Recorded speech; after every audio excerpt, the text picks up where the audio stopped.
अर्जुनी मोरगाव सडक अर्जुनी तालुक्यामध्ये अतिवृष्टी झाली। यामध्ये अनेक शेतकऱ्यांचा मोठा नुकसान झालं आहे। या नुकसान भरपाईची आणि पूर्वग्रस्त भागाची पाहणी काँग्रेस नेते अजय लांजेवार यांनी केली आणि याबाबत तातडीचे पंचनामे करून शेतकऱ्यांना आर्थिक मदत द्यावी असे आवाहन करून त्याबाबतचे निवेदन सरकारला उपविभागीय अधिकारी अर्जुनी मोरगाव यांच्यामार्फत पाठवले असून लवकरात लवकर पंचनामे करून शेतकऱ्यांना आर्थिक मदत करावी असे निवेदनाद्वारे सरकारला मागणी करण्यात आली आहे।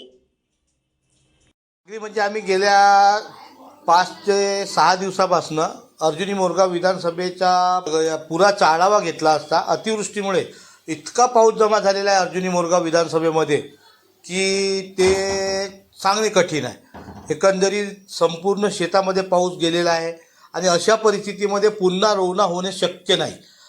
अनेक घरं पडलेले आहेत। गंधारीसारख्या म्हणजे गंधारीसारख्या खेड्यामध्ये जाण्याचा जो रस्ता आहे तो पाण्याने वाहून गेलेला आहे। अशा परिस्थितीमध्ये तिथली ये-जा बंद झालेली आहे।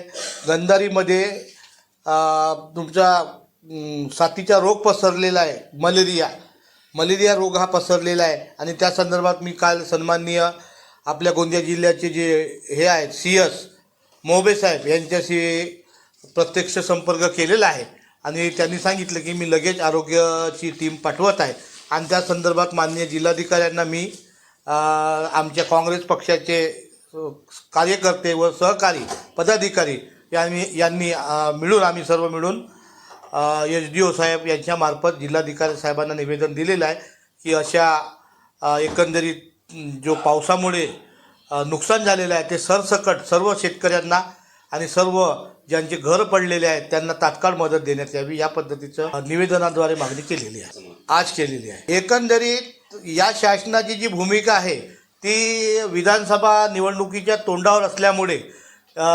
विधानसभेच्या मतदाराला आपल्याकडे आकर्षित करण्याच्या हिशोबाने शेतकऱ्याकडे दुर्लक्ष करून लाडकी बहीण, लाडका जिजा, लाडका भाऊ या प्रकारच्या योजना सरकार फक्त लोकांना मतदारांना आकर्षित करण्याचा प्रयत्न करत आहे, परंतु जे खरंच मरत आहेत आणि मेलेल्याला जिवंत ठेवण्याचं काम हे सरकारकडून होत नाही आणि त्यासाठी आमच्या काँग्रेस पक्षाचे जे सन्माननीय नेते आहेत, प्रदेशाध्यक्ष सन्माननीय नानाभाऊ पटोले यांनी रात्री 9:30 वाजता मी त्यांच्यासोबत चर्चा केली आणि याबाबतचा सर्व आढावा सन्माननीय नानाभाऊ पटोले यांना सादर केला आणि त्यामध्ये सन्माननीय नानाभाऊ पटोले साहेबांनी रात्री जिल्हाधिकारी साहेबांची चर्चा केली आणि या संबंधाने की तात्काळ पंचनामे करून संबंधित शेतकऱ्यांना त्यांना न्याय मिळाला, त्यांना मदत शासनाची झाली पाहिजे। नाना पटोले साहेब मुख्यमंत्री साहेबांना भेटून या गोंदिया जिल्ह्यात आणि अर्जुनी मोरगाव विधानसभामध्ये जे काही नुकसान झालं त्याची तात्काळ मदत करण्याची ती मागणीसुद्धा करणार आहे।